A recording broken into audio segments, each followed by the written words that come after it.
한강의 기적 이뤄낸 우리네 아버지들, 누가 그들을 꼰대라고 깎아내리는가 핸드 박정호. 전립선 전도사 권성원 차의과학대학 석좌교수. 고단한 시대 이겨낸 한국 아버지들 4건의 에세이집에 담아 20년 넘게 두매 산골 돌며 어르신들의 배뇨장애 무료 진료. 전립선 전도사로 불리는 권성원 차의과학대학 석좌교수. 의사의 본령은 베품에 있다고 믿는다. 권혁재 사진 전문기자. 2025년 광복 80주년도 서서히 저물어 간다. 지난 80년은 한국인의 눈물과 서름, 도전과 노력의 세월이었다. 우리는 해방과 전쟁, 가난과 성장, 산업화와 민주화의 터널을 거쳐 또 다른 80년을 준비하고 있다. 격동의 80년, 그 누구 하나 편하게 살아온 사람이 없겠지만 유독 우리들의 아버지들을 다독여온 의사 한 명이 있다. 차의과학대학 강남차병원 비뇨의학과 석좌교수로 있는 권성원 85박사다. 권 교수는 지금도 진료실을 지키고 있다. 대학병원급에서 일하는 의사 가운데 아마도 최고령 현역이 아닐까 싶다. 그런 만큼 지난 시간 쌓아온 인연도 셀 수 없이 많다. 권 교수는 2가지 측면에서 남다르다. 첫째, 글 잘 쓰는 의사로 호가 났다. 최근 펴낸 아버지 전설 등 아버지 시리즈 에세이집이 총 4권에 이른다. 둘째, 의술이 닿지 않는 전국의 오지를 찾아 우리네 어르신들의 아픈 곳을 치료해왔다. 이른바 의료봉사다. 그에게 펜과 메스는 한국 현대사의 고비고비를 함께해온 둘도 없는 벗이다. 인쇄 수입 1억 7천만원 사회의 기증. 권 교수는 지난 5월 말 동료 의료진과 함께 전북 장수군에서 48번째 도서벽지 지역 무료 진료 봉사를 다녀왔다. 2003년부터 매해 평균 2차례 해온 무료 진료 행사가 어느덧 20년을 훌쩍 넘어섰다. 의료 사각지대에 놓인 노인들의 배뇨장애 등을 주로 상담, 치료해준다. 전립선 질환에 특화한, 그것도 일회성이 아닌 20년 넘게 펼쳐온 의료봉사는 세계에서도 유례를 찾기 어렵다.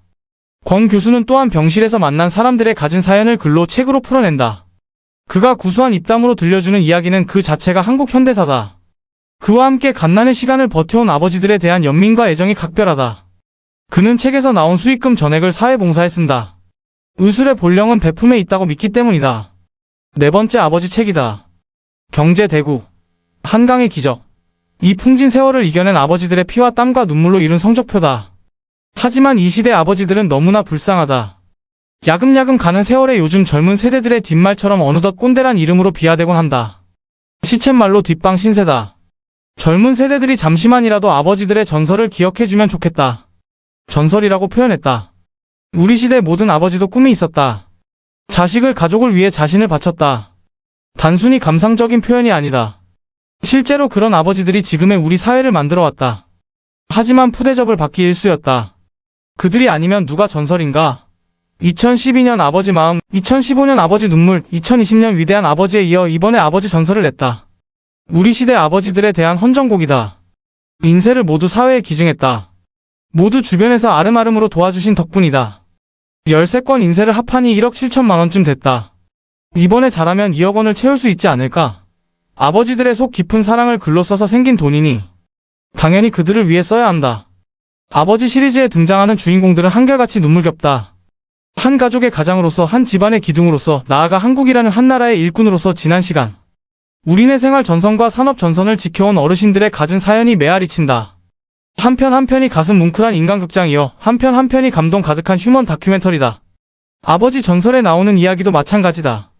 일찍이 저 멀리 독일로 건너간 간호사들과 광부들, 한국전쟁 중에 북한에서 내려와 청계천 일대에 터전을 차린 상인들, 총알이 빗발치는 베트남에서 싸우며 국가경제에 이바지한 병사들, 지구 반대편 대서양에서 외화를 벌기 위해 밤잠을 설친 원양어선 선원들 등등 우리에게 익숙하지만 사실은 그간 잊고 지낸 이들의 간곡한 사연이 줄을 잇는다. 병에 걸린 가족을, 친구를, 동료를 살리기 위한 그들의 악전고투에 마음이 먹먹해진다. 일본에 세운 기업에서 번 돈을 고국에 쏟아부은 신격호 롯데그룹 명예회장, 권 교수의 도서벽지 진료 사업을 물심양면으로 후원한 강신호, 동아소시오그룹 명예회장 등 한국 경제의 전설도 빠뜨릴 수 없다. 아버지들의 체험과 육성 생생한 증언. 유자유 한국시인협회장은 책머리에서 이렇게 썼다. 그동안 어머니에 대한 글과 헌사는 넘쳐났는데 아버지에 대한 글은 보기 드물었다. 권 박사는 아버지들이 폐허의 조국을 어떻게 일으켜 세워 오늘의 선진국으로 만들어왔는지 그가 만난 아버지들의 생생한 체험과 음성을 통해 증언하고 있다. 아버지는 울지 않는다. 그러나 아무도 없는 곳에서 홀로 속 깊은 눈물을 삼키는 우리 시대 아버지들의 이야기이다. 에너지가 대단하다. 아버지 이야기책을 10년 넘게 붙들고 있다. 1965년 연세의대 졸업 직후에 서울적십자병원 인턴으로 의사의 첫 발을 내디뎠다. 의사면허를 따고 환자들을 보살핀 지 어느덧 만 60년이다. 2005년 이화여대에서 정년 퇴임한 이후 차의과학대학에서 일하고 있다. 지금껏 칼잡이 의사로서 수많은 사람을 만났다. 전공이 전공이다 보니 주로 노인 환자들을 돌봤다.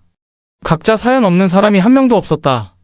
특히 동대문 이대병원에서 근무할 때 인연을 맺은 청계천 일대 실향민 상인들을 잊을 수 없다. 그들은 한마디로 롤러코스터 같은 삶을 살았다. 우리네 어르신들은 너나 없이 힘겨운 세월을 보내왔다. 메스와 함께 펜까지 들게 된 계기라면? 한국전립선관리협회장으로 있던 2002년 개간지 전립선 현재 건강한 전립선 시원한 배뇨를 창간했다. 누군가 협회의 공익적 활동을 알릴 수 있는 협회지를 발간하면 어떻겠냐고 건의했다. 당시만 해도 사람들은 전립선이 무엇인지 잘 몰랐다. 특히 배뇨나 성적인 고민은 부부간에도 쉽게 털어놓지 못하는 감춤의 영역이었다. 발행인 자격으로 잡지에 칼럼을 쓰기 시작했다. 처음 쓰는 글이었지만 내가 알고 있는 사람들 얘기를 있는 그대로 전했는데 차츰차츰 독자들의 공감을 얻게 됐다. 그 글들을 묶어 책도 낼 수 있었다. 2025년 가을호로 94호째다. 한 번도 쉬지 않고 나왔다. 진료 일정도 빠듯한데 지면을 제작하고 칼럼까지 쓰는 것이 만만치 않았다. 가장 힘들었던 것은 광고를 따오는 것이었다. 무가지이기에 제작비 조달이 만만치 않다. 평생 칼잡이 의사가 광고 좀 주세요라고 요청하기가 정말 어려웠다. 다행히 주변의 호응으로 지금까지 올 수 있었다. 위기도 있지 않았을까? 2000년대 후반쯤 폐간 직전까지 갔었다. 의료기기 거래 등에 관한 공정경쟁 규약에 따라 인쇄물 같은 광고 매체의 광고비에 적정 상한액이 생겼다. 의료계 리베이트 악행을 방지하겠다는 목적이었지만 정작 공익을 목적으로 하는 우리 협회지까지 결정적인 타격을 받았다. 인쇄비조차 달릴 지경이었다. 그런데 하늘이 도왔을까? 캐나다에 사는 어린 시절 친구가 어느 날 큰돈을 보내왔다. 현지 한인 사회에서도 우리 잡지를 보고 있었는데 더는 잡지를 발행하기 어렵다는 소식을 듣고는 선뜻 적잖은 달러를 보내왔다. 시사 만화가 백인 수천 932만 2011 화백이 어르신들의 배뇨 문제를 풍자한 만평. 개간지 전립선에 실린 그림들이다. 사진 한국전립선-배뇨관리협회. 협회가 올해로 창립 30주년이다. 한국비뇨기과의 선구자인 서울의대 김영균 교수가 사재와 후원금을 모아 1995년 창립했다. 서울 근교 낙후 지역을 찾아 무료 검진을 시작했다. 하지만 IMF 금융위기로 존폐의 갈림길에 섰다. 기업들의 후원이 일시에 끊겼다. 그때 김 교수님이 협회를 맡아달라고 부탁하셨다. 도저히 자신이 없었지만 그렇다고 싫다며 뿌리칠 수도 없었다. 그 난관을 어떻게 극복했나? 기존의 협회 사무실에서 쫓겨나오다시피 했다. 진료용 앰뷸런스를 둘 곳도 마땅치 않아 제가 근무하던 이대병원 주차장 귀퉁이에 세워두기도 했다. 병원 진료실을 협회 사무실로 사용했다. 그때 주변에 많이 분들이 나서서 도와주셨다. 제 절친한 친구였던 기업가 한 명이 임종 직전에 지금 쓰고 있는 사무실을 유언처럼 남겨주었다. 죽은 자가 산자를 살린 셈이다. 이후 남은 생애를 오줌을 못 누는 노인들을 위해 살기로 작정했다. 어려울 때마다 은인이 나타났다. 2001년 협회를 정식으로 물려받았다. 운명이란 게 참으로 불가사의하다. IMF 사태라는 광풍이 대학병원에서 잠자코 교수 노릇만 하던 저의 인생을 송두리째 바꿔놓을 줄 누가 알았겠는가. 이후 동분서주 좌충우돌하며 협회 일에 매달렸다. 자나 깨나 앉으나 서나 협회만 생각했다. 광고를 애걸하며 잡지를 발행했다. 어르신 10만 명에 180억 원어치 봉사오지 의료봉사에도 발 벗고 나섰는데 협회장 취임 이후 매주 목요일 서울 시내 25개 구, 서울 근교 보건소 등에서 무료 검진과 전립선 교육을 진행했다. 지역 군수조차 전립선이 갑상선입니까? 라고 물을 정도로 인식이 열악한 때였다. 의료기관이 부족한 곳에 사는 분들은 병을 키우는 게 예사였다. 2003년부터 두매산골을 찾아 나선 이유다. 사방 백안의 대학병원급 진료기관이 없는 곳을 선정했다. 지난 5월 24일 전북 장수군 한누리 전당에서 열린 한국전립선-배뇨관리협회의 48번째 도서벽지. 지역 무료 진료 봉사 현장. 사진 한국전립선-배뇨관리협회. 그간 쌓아온 활동이 상당하겠다. 국내 최고의 비뇨기과 선생님들이 출동한다. 대학병원에서 사용하는 최신 의료 장비를 싣고 간다. 내로라 하는 전문의들이 주말을 반납하고 소외된 어르신들에게 재능을 기부한다. 그간 10만여 명의 노인들에게 작은 행복을 전달했다. 거리로 따져보니 약 10만을 달렸다. 지금까지의 활동 내역을 액수로 환산하면 180억 원에 이른다. 한두 사람의 수고로 될 일이 아니다. 맞는 말이다. 의사들만 가는 게 아니다. 의료진 부인과 가족 일반 봉사대원도 동행한다. 자원봉사자들이 모인 전립선을 사랑하는 모임 전사모도 구성됐다. 저는 늘 전사모를 사랑한다고 말한다. 20년이 넘는 기간에 아무런 이해관계 없이 순수한 마음으로 봉사한다는 것은 말처럼 쉽지 않다. 그간 연인원 1만 5천여 명이 동참했다. 그들에게 항상 빚진 마음으로 살고 있다. 지난 5월 24일 전북 장수군 한누리 전당에서 열린 한국전립선-배뇨관리협회의 48번째 도서벽지. 지역 무료 진료 봉사 현장. 사진 한국전립선-배뇨관리협회. 권성원 교수는 전립선 전도사 전립선 아버지로 불린다. 반세기 넘게 비뇨기 관련 질환, 특히 비뇨기 종양을 연구 치료해왔기 때문이다. 자칭 어르신들의 아랫도리를 책임져온 하수도가 청소부다. 효도의 시작은 부모님 아랫도리를 챙기는 데서 시작한다라고 말했다. 지난 순간순간이 맨 땅에 헤딩하는 꼴이었다. 하지만 천사 같은 주변 분들의 헌신 덕분에 지금까지 왔다며 살짝 웃었다. 성격이 꽤 긍정적인 것 같다. 전립선협회를 줄곧 도와주신 강신호 동아 소시오그룹 명예회장님이 유난히 좋아했던 건배사가 있다. 하쿠나 마타타이다. 아프리카 스와힐리어로 문제없어 괜찮아라는 뜻이다. 애니메이션 라이온 킹에도 등장한다. 저도 그 말을 애용한다. 전사모 모임에서 제가 하쿠나를 선창하면 회원들이 마타타라고 화답한다. 우리 한국인이 전쟁과 가난에 20세기에서 우뚝 일어선 것도 그런 긍정과 낙관의 정신이 아닐까 싶다. 고령화 사회다. 전립선 질환도 늘어나겠다. 지금 우리나라 노인들의 절반 이상이 배뇨장애로 고생하고 있다. 60세 이상 남성의 60%, 70대 이상 남성의 70%가 전립선 비대증을 앓고 있다는 통계가 있다. 서구에서도 전립선암은 남성 암 가운데 1위를 차지하는 질병이다. 전립선 질환 관리는 곧 닥쳐올 초고령화 사회의 핵심 과제다. 세계보건기구 WHO도 21세기 세계보건관리의 키워드로 인구 고령화와 전립선을 선정했다.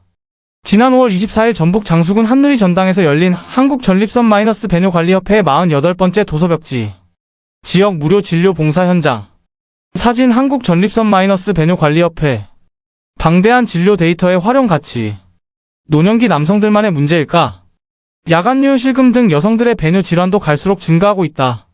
협회에서도 여성 배뇨에 대한 교육과 홍보 활동을 늘려가고 있다. 여성들은 흔히 남성들과 함께한 자리에서는 이 문제를 드러내지 않는 편인데 좀 더 세심한 배려와 고민이 필요하다.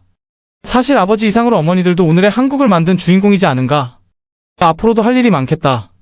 오랜 기간 어르신들을 진료하면서 방대한 데이터가 쌓였다. 10만여 명을 상담, 진료하면서 축적해온 임상 자료는 그 자체로도 의미가 크다. 학계 차원에서도 이만큼 특화된 데이터가 있을까 싶다. 최근 비뇨기과 전문의들과 함께 협회 창립 30년 좌담회를 열었는데 여기에서도 이 점을 주목했다. 우리가 쌓아온 빅데이터를 바탕으로 학문적 연구를 꾸준히 진행하고 또 이를 공공의료 정책에 환원하는 선순환 구조를 만들어가려고 한다. 예를 든다면 어떤 게 있을까? 충북 진천군 노인들은 다른 지역보다 전립선 비대증 질환이 적었다. 전립선 크기가 전국 평균 이하였다. 산채나 버섯을 즐겨 먹는 그곳 어르신들의 식생활이 영향을 준 것으로 추정한다. 전북 고창군의 경우 2005년과 2023년 두 차례 무료 검진을 갔었는데 그 18년 사이에 일어난 변화를 추적한 논문도 나올 예정이다. 권성원 교수가 초음파 쇠석술로 요로결석을 치료하는 모습. 사진 한국전립선-배뇨관리협회. 모든 질환은 예방이 중요한데 생활습관이 가장 중요하다. 걷는 것만큼 좋은 비법이 없다. 살이 찌면 호르몬 균형이 깨지면서 전립선이 비대해질 수 있다. 육식보다 채식, 특히 토마토두 무마늘 등을 많이 섭취하면 좋다. 하루 2번 좌욕도 권한다. 섭씨 4243도 정도로 온수에 34분 정도 앉아있으면 혈액순환이 원활해진다. 앞으로의 계획이 궁금하다. 벌써 80대 중반이다. 몸이 예전 같지 않다. 지금껏 해온 일을 잘 매듭짓는 것 말고 또 무엇이 있을까? 그동안 작은 인연이 샘물이 되고 내가 되어 강이라는 큰 인연으로 이어졌다. 늘어나는 주름, 짙어지는 검버섯, 불편한 거동에 한숨 짓는 어르신들과 쭉 함께할 수 있다면 더 바랄 게 없다. 다음번 행선지는 강원도 홍천이다. 칼잡이 의사의 글선생 이어령 교수와 최우석 주필. 권선생 글 좋아요. 권선생 냄새가 물씬 나거든. 단문 그대로 쓰세요. 그리고 미사여구 찾지 마세요. 이어령 1934만 2022 초대 문화부 장관이 어느 날 권성원 교수에게 건넨 말이다. 축소지향의 일본인 등 숱한 저작을 남긴 이어령 장관은 일찌감치 권 교수의 글재주를 알아봤다. 그리고 권했다. 권 선생 그 아버지 이야기들 말이야 한번 책으로 엮으세요. 작가라는 사람들 어머니 이야기만 드립다 쓰더라고. 아버지 이야기만 써대는 건 당신뿐이야. 권성원 교수가 글 쓰는 의사가 된 데에는 이어령 장관의 권유가 결정적이었다. 이후 권 교수는 이 장관을 둘도 없는 스승으로 모셨다. 병실에서 만난 그들의 인연은 글이라는 공통분모로 더욱 단단해졌다. 글 공부라곤 근처에도 못 가본 의사가 사주팔자에도 없는 글을 쓰느라 곤욕을 치렀어요. 진땀을 흘리며 책장을 메워갔죠. 글쓰기가 어려워 주눅이 들 때마다 알게 모르게 툭툭 던져주신 이어령. 선생님의 한마디 한마디가 칼잡이 의사를 글쟁이로 이끌어주신 겁니다. 덕분에 문단에 등단도 했고요. 권 교수에게는 또 한 명의 글선생이 있다. 최우석 1940만 2019 전 중앙일보 주필이다. 삼성경제연구소 부회장 등을 지낸 최주필은 권 교수가 그간 써온 글을 책으로 엮으라고 밀어붙였다. 권 교수 글은 세상 물정 모르는 젊은이들이 꼭 봐야 합니다. 효의 본질을 알게 해주는 글이라서 더욱 좋아요라고 격려했다. 2012년 이후 아버지 마음 아버지 눈물 등 4권의 책이 잇따라 나오게 된 원동력이다. 권 교수는 이젠 저 세상으로 건너간 2명의 스승을 항상 마음에 품고 산다. 사실 두 사부님의 협공이 없었다면 책을 낼 엄두도 내지 못했을 겁니다. 그분들의 격려가 진료 봉사에도 큰 힘이 됐습니다.